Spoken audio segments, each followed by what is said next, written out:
Good afternoon Poonam Gupta ma'am.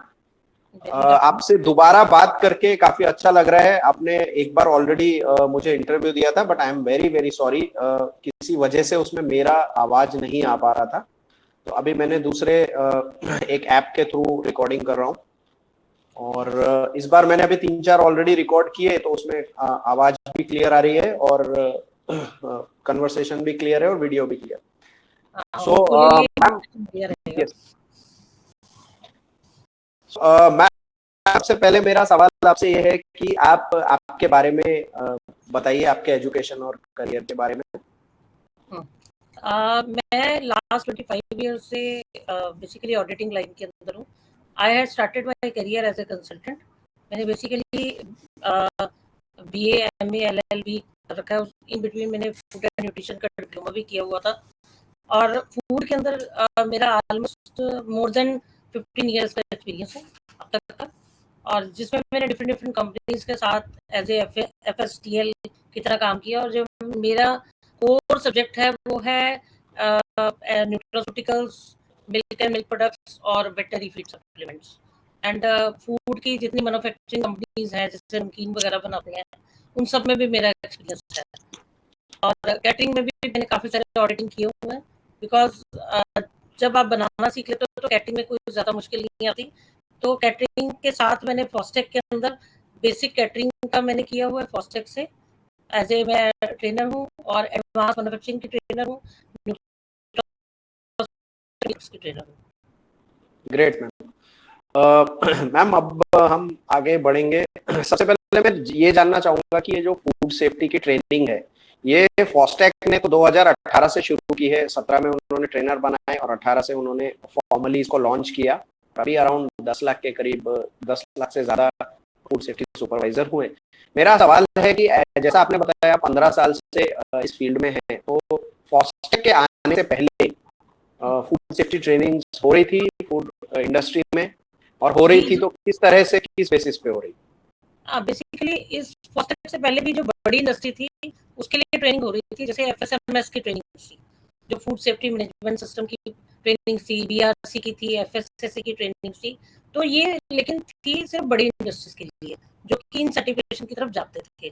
तो हमारी जो रेगुलेशन की ट्रेनिंग आनी शुरू हुई कि हमारा एक्ट क्या कहता है, क्योंकि इससे पहले तो हम सिर्फ ISO की बात करते थे, उसमें इंटरनल ऑडिट कैसे किया जाता है, और BRC ये आपके यूके के नॉर्म, GFSA स्टैंडर्ड के नॉर्म्स हो गए। तो इस टाइप की ट्रेनिंग चल रही थी, ऑर्गेनिक सर्टिफिकेशन की ट्रेनिंग चल रही थी। तो ऐसा नहीं है कि फॉस्टेक के आने के बाद जो एक छोटे FBO को भी हमने इसमें कवर अप किया। उसमें पहले, इससे पहले जो ट्रेनिंग चल रही थी वो बड़ी इंडस्ट्रीज के लिए चल रही थी जो इंडस्ट्री में है। और मैम, आपकी बातों से लग रहा है जो ये जो ट्रेनिंग पहले होती थी फॉस्टेक से पहले, वो बाहर के नॉर्म्स के ऊपर, जैसे आपने बोला यूके का कोई नॉर्म्स है जिनके बेसिस पे ट्रेनिंग से, मतलब बाहर की कंट्रीज, डेवलप कंट्रीज से वो नॉर्म्स लिए गए और उसमें ट्रेनिंग हो रही जो वहां पे फॉलो हो। जैसे FSMS की ट्रेनिंग तो एक जनरल थी। अगर आप मानते हैं कि जैसे हमारा अभी भी, अब जब हम FSSAI का कोई भी लाइसेंसिंग लेते हैं तो उसके अंदर हम डिक्लेयर करते हैं कि हम FSMS को मानेंगे। तो FSMS इक्वल टू आपका ये जो शेड्यूल 4 है उसके अकॉर्डिंग हमारा ऑलमोस्ट सारी चीजें कंप्लाई होती हैं, क्योंकि FSMS is a combination of ISO 9001, GMP और HACCP। तो इन सब की बात की जाती थी। ओके, अच्छा मैम, नेक्स्ट क्वेश्चन मेरा ये है कि ये जो फूड सेफ्टी की जो अभी ट्रेनिंग्स हो रही है फॉस्टेक के आने के बाद, काफी बड़े लेवल पे, पैन इंडिया लेवल पे ट्रेनिंग्स हो रही है। छोटे से छोटा FBO भी इसके लिए इसमें ट्रेनिंग ले सकता है। मेरा सवाल ये है कि ये जो फूड सेफ्टी का जो अवेयरनेस लेवल है, आपके हिसाब से, आपके एक्सपीरियंस से कहाँ तक पहुंचा है इंडिया में? जैसे अगर मान लीजिए 100 FBO हैं, तो कितने लोग उसमें से अभी तक फूड सेफ्टी के ट्रेंड हुए हैं, और इसके बारे में थोड़ा बताइए। अभी जो मुझे लगता है, एज पर माय नॉलेज, जितना मैं 2019 से इस फॉस्टेक सिस्टम के साथ जुड़ी हुई हूँ, और मैंने हरियाणा, पंजाब, हिमाचल 3 स्टेट्स को तो मैंने मैक्सिमम कवर अप किया। तो अभी तक अगर मान के चलेंगे तो हमारी 30 से 35% की कवरेज हुई है, not more than that, because ऐसे रिमोट एरियाज अभी रहते हैं जहाँ पे पहुँचना ही बड़ा मुश्किल है, और 1-2 लोगों के लिए फॉस्टेक वाले जो ट्रेनर हैं उनको जाना भी वायबिलिटी नजर आती है। ना FBO आता है वहाँ तक, और ना ही फॉस्टेक ट्रेनर जाता है। या ना ही कोई एफएसएसए की टीम जाती है वहाँ तक। तो ओके लाइसेंसिंग तो अभी अगर मान के चलेंगे तो हमारे हरियाणा के अंदर तो मुश्किल से 25% है, और हिमाचल में आप कह सकते हो जो है हमारी एफएसएसए लाइसेंसिंग की, वो तकरीबन 50% के आसपास। पंजाब में लगभग 30% के आसपास है। Great ma'am. आई थिंक आपने जो परसेंटेज बताया है अभी तक सभी एक्सपर्ट से बात करने के बाद, मेरे ख्याल से सबसे ज्यादा परसेंटेज आपका ही है। आप 30% से ऊपर तक भी बता रहे हैं। कई स्टेट्स में जैसे हिमाचल में आप बोल रहे हैं 50% तक है। हिमाचल में बहुत है लाइसेंसिंग। ओके मैम, मेरा नेक्स्ट क्वेश्चन है, अभी फूड सेफ्टी की ट्रेनिंग तो एक पार्ट हो गया, दूसरा पार्ट आता है कि ट्रेनिंग देने के बाद जो अवेयरनेस है, जो प्रैक्टिसेस को इम्प्लीमेंट करना है एफबीओ को, उसमें कितना प्रतिशत है जो एफबीओज एक्चुअली अपने यहाँ पे अपने वर्क एरिया में उसको इम्प्लीमेंट कर रहे हैं? इसका भी कोई आप अंदाजा दे सकते हैं आपके एक्सपीरियंस? बहुत कम है, बहुत कम है। उसका रीजन मैं बताती हूँ कि हम कुछ तो चीजें लोगों को पसंद आती हैं, वो थोड़ा बहुत इम्प्लीमेंट करते हैं, लेकिन किसी भी चीज को इम्प्लीमेंट करने में आपको रिसोर्स चाहिए होता है।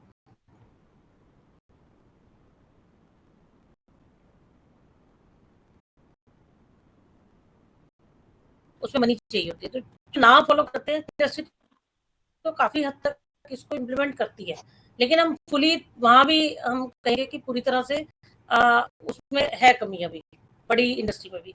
और हमारा जो यहाँ पे पूरी तरह से सिस्टम को ना एप्लीकेबल होने का रीजन क्या है कि हमारी रेगुलेशन की कमी है, क्योंकि रेगुलेटर्स नहीं है। अभी मैं हरियाणा में बात करूँ तो टोटल 15 लोग होंगे जो कि पूरे हरियाणा को कवरेज करते हैं। 15 ऑफिसर्स, एफएसओ, डीओ मिला के 15 ऑफिसर्स कैसे इस सिस्टम को। की बात करूँ तो हिमाचल में फिर भी यहाँ से नंबर ज्यादा है, लेकिन प्रॉब्लम है कि वहाँ पे रिमोट इतने दूर दूर पे, बहुत दूर दूर तक एबीओस जुड़े हुए हैं। तो ये जब तक रेगुलेशन में टाइटनेस नहीं आएगी, उनकी स्ट्रिक्टनेस नहीं आएगी, तब तक ये सिस्टम नहीं होगा। हम ये माने कि विलिंगनेस के साथ लोग, हमारे इंडियंस विलिंगनेस के साथ इसको इम्प्लीमेंट करेंगे, तो शायद ये थोड़ा मुश्किल कंसेप्ट है। ओके मैम, लेकिन अगर आप ये बोल रहे हैं कि इसको एग्जीक्यूट करने के लिए जो ऑडिट्स हैं, मान लीजिए जैसे आप बोल रहे हैं फूड सेफ्टी ऑफिसर, इन लोगों की विजिट होनी चाहिए, चेकिंग होनी चाहिए, तो मेरा इसमें इसके लिए मेरा आंसर ये है कि एफएसएसए ने 2019 में ही, जब से आपने ट्रेनिंग शुरू की फॉस्टेक की, तब से हाइजीन रेटिंग ऑडिट करके एक उन्होंने प्रोग्राम निकाला है, जिसमें एफबीओ जो हैं वो इंटरनल और एक्सटर्नल ऑडिट करके सर्टिफिकेशन एक्सटर्नल ऑडिट के बाद मिल जाएगा, उन्हें स्टार रेटिंग मिल जाएगी 5 स्टार, वो अपने यहाँ डिस्प्ले कर सकते हैं। तो क्या इनसे ऑडिट से कुछ हेल्प नहीं हो रही है, या ऑडिट्स भी नहीं हो रहे? नहीं, ऑडिट से ऑडिट की रेशियो बहुत कम है, लोग करवाने पसंद नहीं करते। दूसरा जो सबसे बड़ी बात है, वो हाइजीन रेटिंग के लिए इन्होंने मिनिमम लिखा हुआ है कि अगर आपने लाइसेंस लिया हुआ है, 2000 का लाइसेंस लिया हुआ है, तभी you can move to the hygiene rating.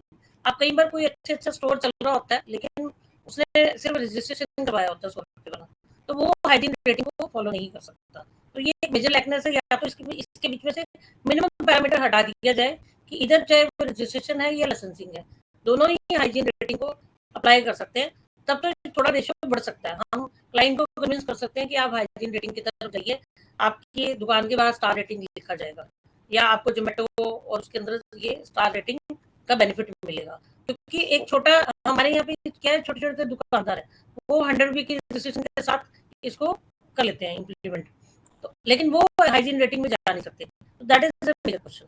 अच्छा, ये जो आपने अभी बताया, ये चीज मुझे अभी तक किसी भी एक्सपर्ट ने नहीं बताई थी, तो थैंक यू, आपने कुछ नया बताया। मतलब जिसने 2000 रुपए से ज्यादा का रजिस्ट्रेशन किया या लाइसेंस, मतलब वो क्या है, वो 2000 रुपए मतलब क्या है, वो लाइसेंस को 2000 रुपए लगते हैं, या वो खाली रजिस्ट्रेशन में भी 2000 रुपए से ऊपर होगा तो हाइजीन रेटिंग ऑडिट करा सकते हैं? नहीं नहीं, हमारी जो एफएसएसए की गाइडलाइंस कहती है कि अगर आपका 12 लाख से 12 लाख और 12 लाख से नीचे का अगर टर्नओवर है, अच्छा, तो आपको 100 रुपए की रजिस्ट्रेशन करनी है। अगर 12 करेक्ट। लाख और 12 लाख से ऊपर की टर्नओवर है, तो आपको 2000 का लाइसेंस मिला है, तो उसको उसको स्टेट लाइसेंसिंग कहते हैं। ये स्टेट लाइसेंसिंग के अंदर पैरामीटर है। तो रजिस्ट्रेशन के लिए सिर्फ 100 रुपीज ही है। तो ये 2 पैरामीटर है। अच्छा अच्छा, ओके, तो लेकिन इसके लिए हाइजीन रेटिंग एप्लीकेबल नहीं है? नहीं है हाइजीन, वो कर नहीं सकता उसको इम्प्लीमेंट, मतलब उसको आगे ले नहीं, वो चाहते हुए भी नहीं कर सकते इम्प्लीमेंट, क्योंकि हाइजीन रेटिंग की मिनिमम क्वालिफिकेशन ही ये है कि आपके you have must license. Okay, license is a requirement, mandatory requirement for hygiene rating audits. Okay, so it's not applicable, we can say, to 90% of the FBOs then, because ज्यादातर तो registered ही है. Number जो है, बड़े बड़े जो होंगे उन्होंने तो पहले से किया होगा, लाइसेंस लिए होंगे. जैसे पार्ले जी, ब्रिटानिया जैसी कंपनियां हैं या बड़ी कंपनियां हैं, होटल 5 स्टार होटल्स हैं, उन्होंने तो लाइसेंस लिया ही होता है. उनके पास सारे लाइसेंस होते हैं, बार का भी लाइसेंस होता है, फूड और पुलिस का भी लाइसेंस, वो सब करते हैं. ठीक है. मोर वहाँ तो क्या है कि एफएसएसआई के अलावा एफएसएमएस को इम्प्लीमेंट करते हैं. उनके पास हैसअप सर्टिफिकेशंस भी होते हैं. करेक्ट. इंडस्ट्री सारी ये लेती हैं. ISO 22000 पे सर्टिफिकेशंस रहते हैं. राइट. और उनकी इंटरनल ट्रेनिंग भी होती है. लाइक हम केएफसी की बात करें, मैकडी की बात करें, मैकडी, ये तो correct. अपने इंटरनल ट्रेनिंग प्रोग्राम्स भी बहुत करते हैं. Okay okay. सो मैम, अब हम चलेंगे नेक्स्ट क्वेश्चन की तरफ. मेरे को आपसे एक डायरेक्ट सवाल है, ये ट्रेनिंग की फ्रीक्वेंसी क्या होनी चाहिए? ये फॉस्टैक ने अभी 2 साल को चेंज करके लाइफ टाइम कर दिया, एक बार सर्टिफिकेट ले लो, जब चेंज होगा तब दोबारा लेना. तो मतलब 10 साल तक अगर कोई चेंज नहीं होगा तो वो वैलिड ही रहेगा. ये गलत है. रीजन बीइंग कि हमारे रेगुलेशन के अंदर आकर देखोगे तो टाइम टू टाइम चेंज है. तो ये थोड़ा सा क्या हुआ कि इन्होंने बिना किसी की जैसे टीपीज हम लोग बने हुए हैं, तो उनसे एक सजेशन लेना चाहिए था इनको चेंजेस करने में. पोर्टल के अंदर भी बड़ी सारी जो चेंजेस आए हैं, उन सब की भी एक सजेशन लेनी चाहिए थी. उसके बाद दैट शुड बी इम्प्लीमेंटेड. ठीक है, क्योंकि FBO we are also stakeholder इस एफएसएसआई के अंदर. ठीक है, हम पूरी डेडिकेशन के साथ मार्केट के अंदर काम करते हैं, लोगों को कन्विंस करते हैं. तो मैं अभी आपको एक बात बताती हूँ कि मैंने अभी एक मेरे साथ 500 किसान जुड़े हुए हैं ऑल ओवर इंडिया से. तो हम उनकी इनकम को बढ़ाना चाहते हैं कि वो सुसाइडल रेट पे मत जाए. वो लाख रुपया 2 लाख रुपए पर एकड़ जैसे अपनी आज तक की इनकम होती है, और वो भी पता नहीं उनकी इनकम होती है कि नहीं होती है, and they are going for the suicidal rate. तो हमने उनको एक कन्वर्जन दिया है कि आप बजाय जो ट्रेडिशनल फार्मिंग है उसकी बजाय आप डिफरेंट फार्मिंग कीजिए. लाइक आप गन्ने की खेती कीजिए और उस गन्ने को बेचिए मत, क्योंकि जो शुगर मिल वाले 4-4 5-5 साल उस गन्ने की पेमेंट नहीं देते. हमने इंस्टेड ऑफ दैट हमने उनको कहा कि वैल्यू एडेड करके आप अपने काउंटर्स बनाइए और वहां बेचिए. ठीक है, अब हम किसानों को कह रहे हैं कि आप इसको सिस्टम को इम्प्लीमेंट कीजिए, और फार्मर्स आर वेरी हैप्पी. अगर आप महाराष्ट्र में देखेंगे, हरियाणा में, पानीपत में देखेंगे, हिसार में देखेंगे, हमारे ऐसे कुछ आइडियल फार्मर्स हैं जिन्होंने इस प्रैक्टिसेस को फॉलो किया है. हमारा एक ग्रुप है सेलिब्रिटी फार्मर्स एच के नाम से, जिसके अंदर हम प्रयास कर रहे हैं कि किसानों को हम उनकी कम से कम उनकी 4 गुना इनकम करके दें, ताकि वो भी हमारी तरह अपनी जिंदगी को हैप्पीली जिए. अब हम एफएसएसआई वालों से बात करते तो कहते किसने बोला आपको एफएसएसआई के लिए इनको ट्रेनिंग मस्ट है. और दूसरी बात है, जब हम लाइसेंसिंग की बात करते हैं तो होते तो ये छोटे फार्मर है. अब वो कहते हैं जैसे ही मैन्युफैक्चरर की कैटेगरी करते हैं कि दे आर मैन्युफैक्चरर ऑफ गन्ना कुल्फी, जैसे गुड़ बना लो, शक्कर बना लो. तो वहां पे प्रॉब्लम क्या आती है, जब हम नहीं गुड़ की तो हम बात ही नहीं कर रहे. हम तो इसके अलावा जो हम अपने वैल्यू एडेड प्रोडक्ट कर रहे हैं, तो गुड़ की बड़ी ट्रेडिशनल मेथड है. हम कहते हैं कि गन्ने की चुस्की बना लो, जैसे बर्फ का गोला बनता था, तो हमने गन्ना की चुस्की बना लो और गन्ने का आइसक्रीम बना लो. अब ये है छोटी छोटी आइटम है, उनके पास हो सकता है डेली के 20% आते हो. जब हम उसको मैन्युफैक्चरिंग करते हैं, हम उसको रजिस्ट्रेशन के लिए अप्लाई कर देते हैं, और स्टेट वाले क्या है उसको बिल्कुल रिजेक्ट कर देते हैं कि नहीं, जब आपको मैन्युफैक्चरिंग कैटेगरी आ गया तो आपको लाइसेंसिंग लेना मैंडेटरी है. अब एक छोटे किसान को हम थोड़ा कन्विंस करते हैं कि आप just go with the FSSI. आप एफएसएसआई की पहले टर्म्स एंड कंडीशन को ऐसा समझो तो सही, लेकिन स्टेट गवर्नमेंट उसमें हमें बहुत ज्यादा हमें एक नेग्लिजेंस मिलती है कि वो सिंपली उनका लाइसेंस उनका रिजेक्ट कर देती है, रजिस्ट्रेशन को उसको कहती है कि लाइसेंसिंग की तरफ जाओ. अब एकदम से हमने एक इंसान को कन्विंस किया है और वो सीधा 2000 की लाइसेंसिंग लेगा तो बड़ा मुश्किल है. हमारी गवर्नमेंट की 2 पॉलिसीज है. हमें समझ नहीं आ रहा है कि ड्यूअल सिस्टम में एक तो कहती है हमने किसान की इनकम डबलिंग करनी है. जब हम अपनी एनजीओ की तरफ से हम अपने मौलिक स्तर के ऊपर इसको जाके मौलिक उस पर लेके हम उनको कन्विंस करते हैं, तो वहाँ पे वो डुप्लीकेसी होती है कि हमारे एफएसओस और हमारे डीओस वहाँ हमें सपोर्ट नहीं करते. बेसिकली पॉलिसी मेकिंग में आप ये चाहते हैं कि ट्रेनिंग पार्टनर आप जैसे जो हैं, जो एक्सपर्ट हैं और आगे भी काम कर रहे हैं, मतलब पब्लिक वेलफेयर के लिए भी काम कर रहे हैं, उन लोगों को एक्चुअली सुनना जानना चाहिए और उनके जो भी और आपके जो भी रीजंस हैं उसको थोड़ा समझ के पॉलिसी फ्रेमिंग होनी चाहिए। एटलीस्ट सजेशन तो ले, एक सजेशन तो लेनी चाहिए जब भी आप पॉलिसी मेकिंग कर रहे हो ऐसा कुछ। और मतलब मुझे मेरा ये है कि चलो आपके इंटरव्यू के माध्यम से अगर ये वहां तक जाती है तो ये किसान की बहुत बड़ी समस्या है। और मैं हर बार उनको कहती हूँ कि जब भी हम हमारी कोई मीटिंग होगी, एक्चुअली कोविड के बाद हमारी पहले तो मीटिंग्स होती थी हम लोगों की भी, और अभी कोविड के बाद कोई ट्रेनिंग ऐसी हमारी मीटिंग हुई भी नहीं है ऑनलाइन ऑफलाइन। तो ये एक मेजर वजह है कि हम अपनी सजेशन किसको दें। मैम आपको बताना चाहूंगा, 2 मीटिंग्स मैंने हमारा कॉलेज ट्रेनिंग पार्टनर था, तो 2 मीटिंग्स रिप्रेजेंट करने के लिए कॉलेज को, ट्रेनिंग पार्टनर को मैं भी गया था 2018 में और 2019 में। ये आई थिंक जनवरी 2000 मार्च 2018 और जनवरी या जून 2019 की बात। उसके बाद से कोई सजेशन नहीं लिया। उस टाइम ही बस वो प्रेजेंटेशन में उन्होंने सजेशंस मांगे थे तो हमने उन्हें सजेशंस दिए।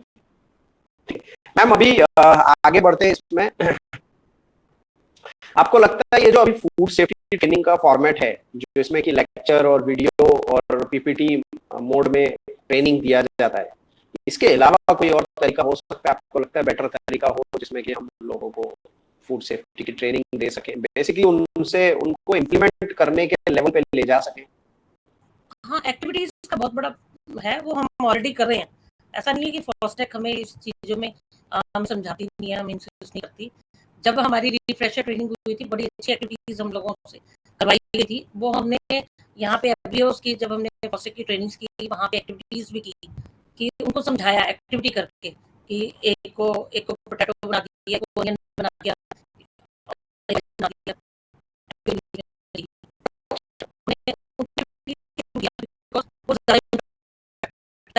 गवर्नमेंट उनकी ज्यादा लगती है, तो जब कोई भी पर्सन इन्वॉल्व होता है किसी चीज के अंदर तो उसका थोड़ा उस तरफ रुझान ज्यादा था। करेक्ट। ओके, तो आपका ये बोलना है कि ट्रेनिंग में थोड़े गेम्स प्ले किए जाए, रोल प्ले गेम्स किए जाए, तो उससे ज्यादा अंडरस्टैंडिंग होगी। ओके मैम, इसके अलावा मैं आपसे जानना चाहूंगा कि और बाहर की जो डेवलप्ड कंट्री हैं, जैसे आपने बताया पहले यूके वगैरह के जो उनके फ्रेमवर्क है फूड सेफ्टी के, वो यहाँ पे जो लाइसेंस्ड होते थे फूड बिजनेस ऑपरेटर्स, वो उनकी ट्रेनिंग होती रहती थी। सो आपको लगता है कि किसी कंट्री का ऐसा सुटेबल मॉडल है जो आप पसंद करते हैं कि इसका मॉडल अच्छा है? न्यूजीलैंड है, सिंगापुर है, they are good in enforcement. वहाँ पे सिंगापुर बहुत छोटा कंट्री है, हालांकि बहुत छोटा कंट्री है, उन्होंने बड़े मतलब विद इन ए वीक उन्होंने सारा इकोसिस्टम चेंज किया था, बिकॉज सभी लोगों की इन्वॉल्वमेंट थी, सरकार की भी एक प्रॉपर वो थी, नीति थी। तो मतलब कुछ ऐसे कंट्रीज हैं जिनकी बहुत अच्छी फूड सेफ्टी पॉलिसीज हैं और वो बड़ा अच्छा इम्प्लीमेंट कर रहे हैं। एंड न्यूजीलैंड के अंदर अगर फूड सेफ्टी की बात करेंगे तो बहुत अच्छा। अगर आपने जरा सी कंप्लेंट दी तो बकायदा, मतलब ये तो मेरे साथ अपने साथ हुआ है कि एक बार मैं खुद ही न्यूजीलैंड गई थी एक्सरसाइज से पहले ही, तो वहाँ पे मुझे उनका पानी से मुझे एलर्जी होगी और मुझे वोमिट स्टार्ट हुई। तो उन्होंने इमीडिएटली, हमने कंप्लेंट उनको ही कंप्लेंट की कि we will go with the food safety. तो उन्होंने, जब मैं रूम के अंदर आई तो उन्होंने बड़ी अच्छी बॉटल और एक विस्की की बॉटल वगैरह रख के उन्होंने और सॉरी की एक लेटर दी थी कि इन फ्यूचर हम we will take care about. ये आप होटल की बात कर रहे हैं, आप स्टे कर रहे हैं? जी जी जी, राइट राइट। मतलब वहाँ पे एक्शन जो है वो बहुत प्रॉम्प्ट है, एजेंसीज जो है गवर्नमेंट की वो बहुत फास्ट एक्शन में बिलीव करते हैं ताकि इमीडिएटली रिजॉल्व हो जाए। राइट, ये तो अभी होटल वाले ने नहीं कर दिया, उसको ये डर था कि सरकार तक ना चला जाए मेरा ये मामला, मैं इसको यहीं पे छोड़ी। ये उसने अपने लेवल पे किया कि ताकि हम वो अपने मतलब कस्टमर को, उसको एफएसएसए का इतना डर था कि मेरी कंप्लेंट वहां तक मत पहुंचे, हो सकता है मेरा होटल ही सील हो। ओके। सो मैम, आपकी बातों से तो समझ में आ रहा है कि फूड सेफ्टी की ट्रेनिंग्स हो रही हैं, काफी अच्छे लेवल तक जा रही है, 30-35%, लेकिन इम्प्लीमेंटेशन जो है वो एक बहुत बड़ा चैलेंज है बीओस के लिए, बिकॉज उसमें पैसा भी खर्चा करना पड़ता है, ट्रेनिंग पे भी पैसा लगता है और समय लगता है। तो बहुत सारे तो एफबीओस भेजना नहीं चाहते अपने सारे स्टाफ को, वो बोलते हैं वो काम कौन करेगा अगर दिन भर ट्रेनिंग ही करेंगे तो। सो मतलब देयर इज अ गैप। सो इस गैप को फुलफिल करना बहुत जरूरी है, नहीं वो ऐसा हो जाएगा कि वो सिर्फ लाइसेंस राज जैसा हो जाएगा कि भाई लाइसेंस चाहिए तो ट्रेनिंग ले लो और दिखा दो कि हमने ट्रेनिंग का सर्टिफिकेट है, और एक्चुअल इम्प्लीमेंटेशन ग्राउंड पे नहीं है।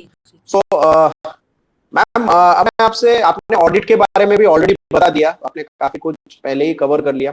अब मैं आपसे ये जानना चाहूंगा, तो अभी इसमें अगर बदल करना है आपके हिसाब से, आपके एक्सपीरियंस से, आप कंट्रीज में भी दूसरे विजिट किया है, तो इसमें क्या चेंजेस आप चाहते हैं कि ऐसा क्या चेंज हो फूड सेफ्टी ट्रेनिंग इकोसिस्टम में जिससे इसको और सुदृढ़ बनाया जाए, स्ट्रॉन्ग बनाया जाए और इम्प्लीमेंटेशन? देखो, जो सबसे बड़ी चीज है, हम कुछ भी पब्लिक अवेयरनेस तो चलो एक होता है ही है कि इसको पब्लिक अवेयरनेस के माध्यम से जैसे हम लोग करते रहते हैं। मेरी एक एनजीओ भी है, टुगेदर वी कैन फाउंडेशन के नाम से, जिसमें मैं जब भी कोई फूड सेफ्टी का कार्यक्रम होता है, जैसे यहाँ पे हरियाणा जोन में सारा काम मैं करती हूँ। इवन ईट राइट के जितने मेले लगते हैं उसमें हमारी एनजीओ पार्टिसिपेट करती है, एफएसएसआई को पूरा सपोर्ट सिस्टम देती है, उसको फंडिंग में, उसको इम्प्लीमेंटेशन के अंदर, इवन वेंडर्स को वहां तक, इन सब चीजों में हम काफी हेल्प करते हैं एफएसएसआई को, क्योंकि एफएसएसआई मेरा एक पैशन है, मतलब इट्स नॉट माय बिजनेस, मेरा पैशन है। मैं हमेशा सबको कहती हूँ इसको पैशन बना के चलो, because this is for society. और इसके साथ साथ हमें थोड़ा सा लोगों को जैविक खेती की तरफ भी लेके आना चाहिए, जो मुझे लगता है कि फूड सेफ्टी तभी इम्प्लीमेंट पॉसिबिलिटी है अगर हम फार्मर्स को जैविक खेती की तरफ लेके आएंगे, जो पार्ट हमारा बिल्कुल स्किप है इसके अंदर जैविक, क्योंकि अल्टीमेटली अगर फार्म लेवल से स्टार्ट नहीं करेंगे तो ये ऊपर लेवल तक हम सिस्टम को ओके नहीं कर सकते। तो थोड़ा सा शेड्यूल जैविक खेती का किया जाए, किसानों को इंसिस्ट किया जाए।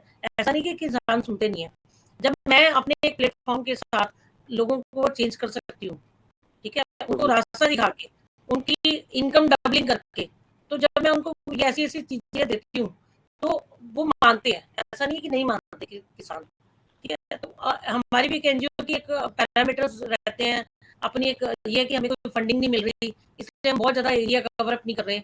अपना जहाँ जहाँ ऑनलाइन की मेथोडोलॉजी से, कई बार हम किसी और, अभी जैसे हमने तिरंगा यात्रा के अंदर किसानों को लेके हम चले, तो किसानों को वहां जाके किया, या मैं किसी गाँव में चली जाती हूँ तो वो गाँव में बैठ के उनको बताती हूँ कि स्प्रे करना छोड़ दो, तो उनको इंसिस्ट करती हूँ। मुझे लगता है फूड सेफ्टी के अंदर किसानों को जरूर लेकर आना चाहिए। अभी मैं आपकी जानकारी में एक और बात करना चाहती हूँ। हमारे यहाँ पे ना जो लोग फीड बनाते थे और फीड सप्लीमेंट बनाते थे, उसके लाइसेंस मिला करते थे, डेयरी डिपार्टमेंट दिया करता था। अभी जब लाइसेंसिंग के लिए कोई भी पर्सन जाता है तो उनको कह दिया जाता है कि अब हम इसका लाइसेंस हम नहीं बना के देंगे, ये फूड सेफ्टी देगी। लेकिन फूड सेफ्टी के अंदर ऐसा कोई क्लॉज नहीं है कि अगर मैं एनिमल फीड बना रही हूँ या एनिमल फीड सप्लीमेंट बना रही हूँ और उसके लिए मुझे लाइसेंसिंग एफएसएसआई देगा। तो मैं अभी परसों पंचकुला अपने स्टेट हेड ऑफिस में मिलकर आई थी, दे सेड कि हमारे पैरामीटर से तो एफएसएसआई ने ले लिया, लेकिन एफएसएसआई उसके ऊपर इम्प्लीमेंट नहीं कर रही। तो मैंने कहा अभी इसका क्या है, but should be the ideal. तो वो कहते हैं कि अभी बिना लाइसेंसिंग के चलेगा, क्योंकि ना तो उसको डेयरी डिपार्टमेंट देगा और ना कोई एफएसएसआई देगा, तो उसका कुछ ना कुछ एटलीस्ट दे शुड स्टार्ट, उसके अंदर कम से कम एक क्लॉज डालना तो शुरू करे। मैम ये सिचुएशन मुझे थोड़ी ऑड लग रही है, क्योंकि आप बोल रहे हैं कि डेयरी डिपार्टमेंट ने बोला कि ये चीज हमने एफएसएसआई को हैंडओवर कर दी, आप इसको मॉनिटर करो, इसको रेगुलेट करो। हाँ, मतलब ठीक है, लेकिन जो पहले से हैं उनका क्या, उनका रिन्यू का क्या फिर? उनका भी रिन्यू एफएसएसआई करेगा, ये रिन्यू नहीं करता। लेकिन एफएसएसआई ने इस पे अभी तक कुछ इम्प्लीमेंटेशन नहीं किया है अभी तक। इम्प्लीमेंटेशन वो 6 महीने की उन्होंने आगे देते जा रहे हैं। अच्छा, एक्सटेंशन दे रहे हैं कि जैसे कोविड में एक्सटेंशन मिल रहा था कॉलेजेस को कि आप 6 महीना आगे तक पढ़ा नहीं, इन्होंने ये कहा कि 6 महीने तक हम इसकी पॉलिसीज, क्योंकि अभी तक इन्होंने पॉलिसीज नहीं बना पाई, उसके रेगुलेशंस नहीं बना पाए एफएसएसआई वाले, तो इस वजह से वो अभी लेकिन उसका एक मेजर इम्पैक्ट है, बिकॉज अभी एनिमल फीड सप्लीमेंट बिक रहा है, वो 0% पे बिक रहा है। जैसे एफएसएसआई में आएगा तो शायद माइट भी ये 18% की कमी आ जाएगा, क्योंकि उसमें जीएसटी का, और इसका सीधा इम्पैक्ट हमारे फार्मर के ऊपर होगा। और मेरे हिसाब से वहां पे इसीलिए ये थोड़ी सी एक लैक्टस मुझे लग रही है सरकार की तरफ से भी, वो इसको एक्सटेंशन पे इसलिए लेके जा रही है क्योंकि फार्मर का मुद्दा है। अभी फार्मर के मुद्दे ऑलरेडी काफी चल रहे हैं, अब एक मुद्दा और उठ के आ जाएगा, तो मेरा मतलब है कम से कम और कुछ नहीं तो इसको वापस डेयरी डिपार्टमेंट को दे दिया जाए, एटलीस्ट कुछ तो चेक रहेगा अभी क्या है कि अभी ये पिछले 6-7 महीने से कोई कुछ भी बना रहा है, चाहे कोई पानी बेच रहा है, और आप देखो कि अभी आज की डेट में लंपी वायरस एक इतना बड़ा डिजीज है, और पूरा करेक्ट। हिंदुस्तान लंपी वायरस की उसमें है, इम्पैक्ट में है, लेकिन उसको कंट्रोल करने के लिए हम कोई भी प्रोडक्ट बनाए, उसकी कोई लाइसेंसिंग ही नहीं है। And that is a major question. Only drug के लिए हमारा ड्रग डिपार्टमेंट है, लेकिन फीड सप्लीमेंट जैसे ही हम बनाते हैं कि उसको एक सप्लीमेंट की तरह देना है, तो उसके लिए अभी तक कोई रेगुलेशन ही नहीं है।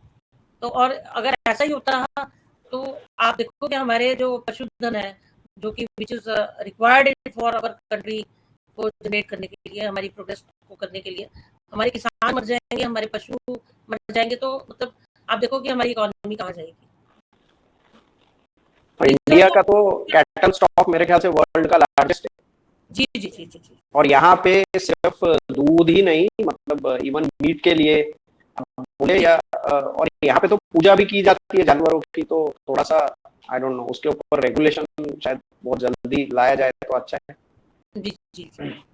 मैम अभी लास्ट सेगमेंट में हम हैं, तो मेरा आपसे सवाल है कि मैं एक फोकस ग्रुप डिस्कशन करवाने वाला हूँ अगले 1 महीने के अंदर, जिसमें मैं आप जैसे एक्सपर्ट्स को बुलाऊंगा ग्रुप डिस्कशन के लिए, और 1 से 1.5 घंटे का टाइम रहेगा, और उसमें मैं ऐसे ही जैसे मैंने आज सवाल पूछे ऐसे ही मैं उसमें कुछ क्वेश्चंस पॉइंट्स पुट अप करूंगा एक्चुअली, जो आप लोग एक्सपर्ट्स आपस में डिस्कस करेंगे। तो आप इसके लिए इंटरेस्टेड हैं? हाँ हाँ जी, डेफिनेटली। मैंने बताया ना, this is my passion, this is not my business. Business तो मेरे अदर है, मैं मेरी अपनी वेटनरी सप्लीमेंट की फैक्ट्री है, आयुर्वेदिक प्रोडक्ट्स मैं बना रही हूँ, तो एफएसएसआई तो just for passion I am doing. Ma'am आपके बातों से ऐसा भी लग रहा है कि एफएसएसएआई का रोल एक्चुअली एग्रीकल्चर में भी होना चाहिए, क्योंकि खाना तो वहीं से आता है। जी जी जी जी। एनिमल हस्बेंड्री बोलिए, फिशरीज बोलिए, ये सारे में उनका और ज्यादा ट्रेनिंग्स वगैरह और ज्यादा इम्प्लीमेंटेशन का जो रोल है, जैसे कि मैंने ये सुना है कि मैकडोनल्ड्स का, जैसे जो हम चिप्स खाते हैं, फ्रेंच फ्राइज खाते हैं, जो बच्चों को बहुत पसंद आता है, उसमें वो आलू कौन सा उगा रहे हैं वो फिक्स है, उस का पटेटो ही उगेगा, वो ऐसे लैंड में उगेगा जहां पे उसका कंटेंट जो है उसके में जो चाहिए, इस तरह की सॉइल होनी चाहिए, ये सब मेरे ख्याल से उन्होंने एक बहुत अच्छा एसओपी बनाया हुआ है। जी जी। किया हुआ है खाने के लिए। और मेरे ख्याल से वहां पे ये अमेरिका में शायद जो FAO food and agriculture organization है शायद यूएस में, शायद वो ये काफी इस पे नजर रखता है कि वो किस तरह से हो रहा है। और आपने बोला जैविक चाहिए, तो उसके लिए भी कोई पॉलिसी होनी चाहिए, कुछ फार्मर को कोई इंसेंटिव होना चाहिए। बिल्कुल बिल्कुल, उनको सबसे पहले तो अवेयरनेस लेवल है, और दूसरा जैसे अब हम काम कर रहे हैं, ऐसी चीज हम पूरे ऑल ओवर इंडिया करते हैं। अगर आज 500 किसान हमारे साथ जुड़ा हुआ है पूरे इंडिया के अंदर, 4 गुना करने में कोई दिक्कत नहीं। ऐसा नहीं कि जैविक का काम सिर्फ हम ही कर रहे हैं। जैविक का जब हम काम करते हैं, अभी हमने पूसा के अंदर एक फेयर लगाया था, तो उसके अंदर हमने किसानों के साथ मेला लगाया था अपना, तो जितने भी और लोग देखने वाले आए थे, ऑल आर इंटरेस्टेड, उन लोगों ने काम स्टार्ट कर दिया। तो हमें उस लेवल तक जाना चाहिए, मतलब वो फंडिंग की हमें रिक्वायरमेंट है। अगर कोई काम अच्छा कर रहा है तो उसको एफएसएसआई फंडिंग भी दे सकती है। Basically government should promote. और ऐसी कर रही है, और हमारा ये कि हम ज्यादा दूर तक नहीं काम कर सकते due to lack of fund. तो मुझे लगता है कि ऐसे करके भी हम, हमारी मैन पावर तो फ्री रहेगी, लेकिन जो और ट्रांसपोर्टेशन कॉस्ट है या और लोगों की जो कॉस्ट है, कोई एक्सपर्ट बुलाने हैं हमने, तो वो जो कॉस्ट है वो हमें क्लियर करनी पड़ती है। दैट इज, चलो हम अपने लेवल पे अपने एरिया में तो प्रमोट कर ही रहे हैं इसको। सो मैम इससे रिलेटेड मैं पूछूंगा, कंपनीज इसमें कुछ जैसे बड़ी बड़ी कंपनीज है जो जो फार्मर्स से जुड़े रहते हैं, आईटीसी है और भी कंपनीज है, तो उनका कुछ ये नहीं रहता, फंडिंग नहीं रहता, आप जैसे एनजीओ को, आपके जैसे जो काम करने वाले एक्चुअली हाँ जी, हमारा मैं बताती हूँ कि वो एफएसएसआई के लेवल पे ही वो लोग देते हैं, और उनका क्या क्राइटेरिया है, क्योंकि वहां तक पहुंचना हमारे लिए बड़ी समस्या हो जाती है, क्योंकि आपको पता है हर जगह एक लेवल है, करप्शन लेवल है। आप उनसे, मेरी कई लोगों से बात हुई कि इस कंपनी से हमें कुछ आप करवाओ, तो वो तो सिंपल कहते हैं कि बीच के जो एजेंट बैठे हैं वो कहते हैं 50% आप हमें दे देना, बाकी 50% आप ले लेना, तो उसको इम्प्लीमेंट कैसे करेंगे? तो हमारे लिए तो बिग चैलेंज है। जबकि सारे नॉर्म्स हमने पूरे किए हुए हैं, एटीजी वगैरह सब कुछ लिया हुआ है हम लोग, तो उनको इनकम इनकम टैक्स के अंदर रिबेट मिलता है। तो मेरे हिसाब से वही सीएसआर मेरे लिए प्रॉफिट मेरे से लिए उनको हाँ, परसेंटेज देना है बिल्कुल, बिल्कुल, बिल्कुल। सिर्फ मेरे लिए नहीं, मेरी तरह और भी एनजीओज़ काम करती होंगी पूरे इंडिया के अंदर। तो मतलब इस तरफ भी हम जाके हम काम कर सकते हैं, इस तरफ। सो मैम एक तरीका ये भी है ना फिर कि फूड सेफ्टी की ट्रेनिंग्स को अगर प्रमोट करना है तो गवर्नमेंट को अलाउ करना चाहिए ऐसी ट्रेनिंग्स करने वालों को, कंपनी को सीएसआर के थ्रू फंडिंग करने का। जी, एक जी, जी, अच्छा बिल्कुल, तरीका, बिल्कुल। एक बहुत अच्छा आइडिया। मतलब आपसे मुझे समझ में आया कि अगर ऐसा करेंगे, गवर्नमेंट ऐसी पॉलिसी बना दे कि आप परसेंटेज सीएसआर का एक 1% या 5% ऑफ सीएसआर मनी, कि भाई जी, सीएसआर का 1 करोड़ है तो उसमें से 5 लाख रुपए आप एक साल ट्रेनिंग पे दे दो। जी, ऐसी कोई बिल्कुल, पॉलिसी, क्योंकि बिल्कुल, अभी तो ऐसी कोई ऐसा पॉलिसी मेरे ख्याल से कोई पॉलिसी नहीं है फिक्स। हाँ, तो वो जिस नहीं, पे मन करे उस पे खर्चा कर सकते हैं कोई भी सोशल बेनिफिट के लिए। डेफिनेटली इसमें सभी इंडस्ट्रीज का बहुत बड़ा योगदान हो सकता है, और ये सिर्फ हमारा मुद्दा नहीं है, पूरा नेशनल इशू है। फॉरेन में कोई भी लोग आते हैं तो हमारी फूड को लेके सबसे ज्यादा वो डरते हैं, उनको खाने पीने से डर लगता है, उनको पानी भी पीना नहीं पसंद है।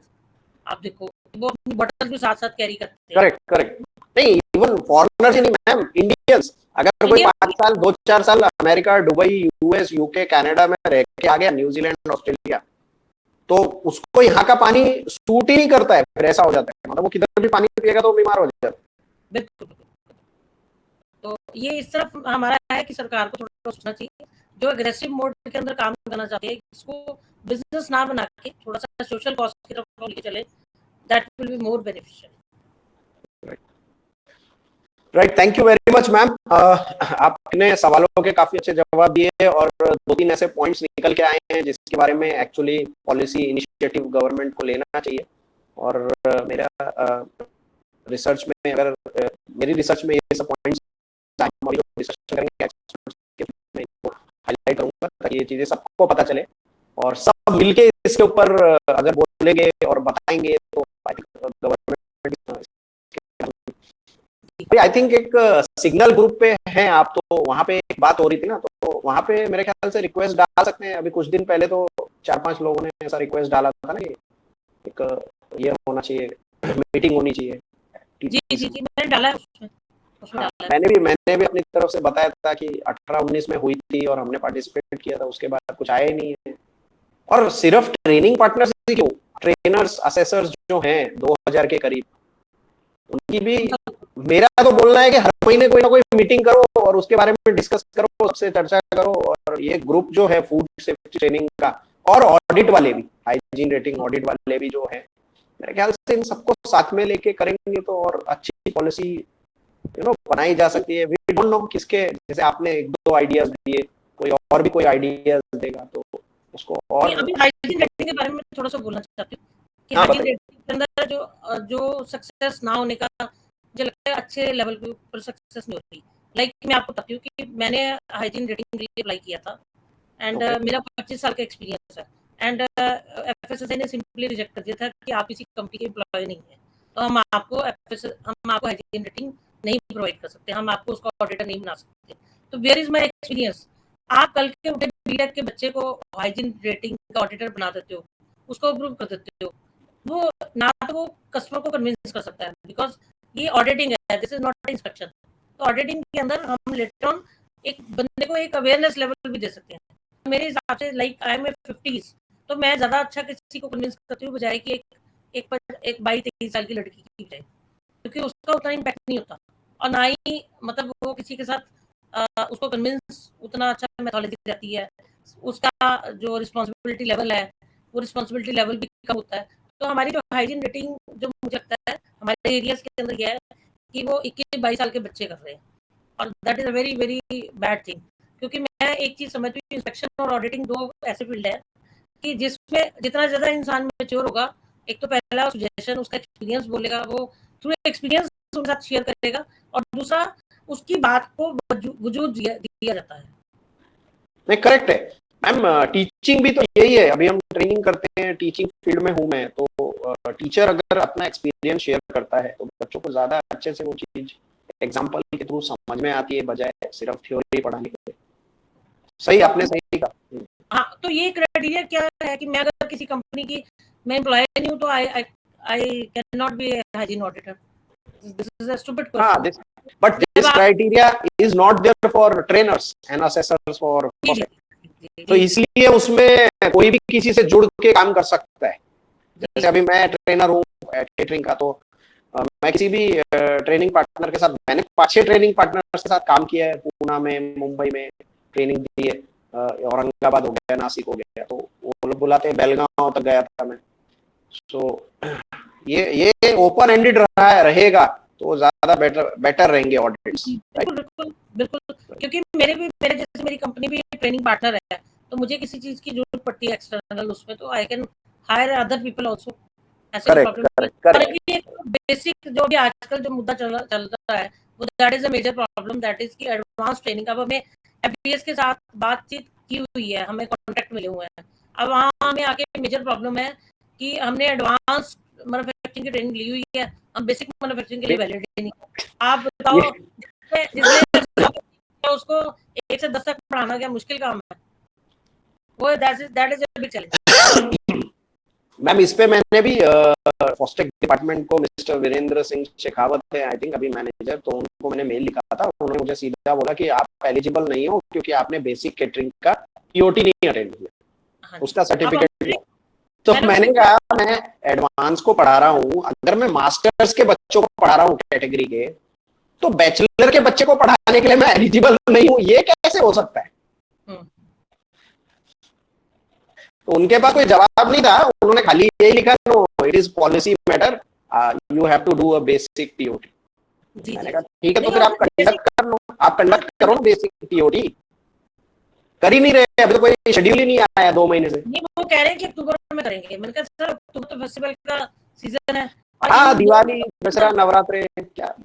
और इन 2 महीनों के अंदर जब हम हमारे पास ये एफडीए से हमें मिले हुए हैं, हरियाणा एफडीए से, पंजाब एफडीए से, हमें जो हमारे लिए सिटीज मिले हुए हैं, उनको हम क्या करें? हमारी ट्रेनिंग स्टॉप पड़ रही है because we can't do anything. Correct. तो ये बिग चैलेंज है।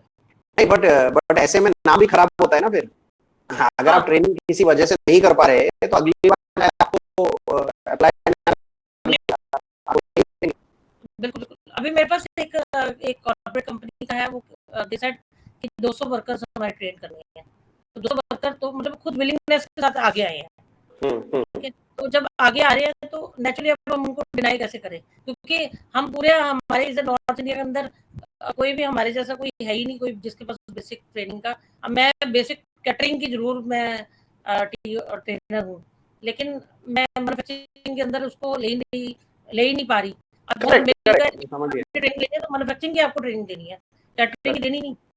हम कैसे दें?